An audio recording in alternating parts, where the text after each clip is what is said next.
Hi guys, so today I'm going to be showing you step by step how to make Biggby's famous Teddy Bear Latte so you can make this delicious drink at home for yourself.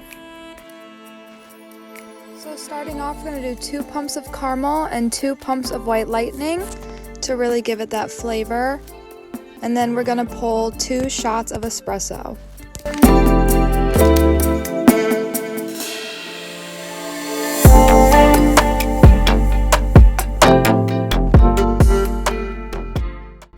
Now we're going to steam the milk. It is your option if you want your drink hot or iced. If you don't want it hot, you can just pour milk over a cup of ice and it'll be the same steps.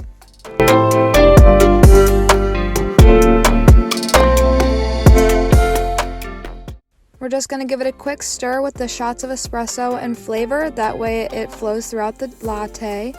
And then once the milk hits 145 degrees, we're going to pull it off of the milk steamer.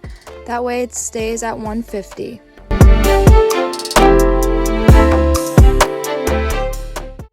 Once the milk is finished steaming, feel free to add whipped cream. You can add as much as you'd like. And then go ahead and top it off with caramel and white chocolate to really give it a nice, fun end to the drink. And that, my friends, is the easy steps to make Biggby's famous and delicious Teddy Bear Latte. Make sure to like and subscribe and check in for more fun recipes for your next coffee drink.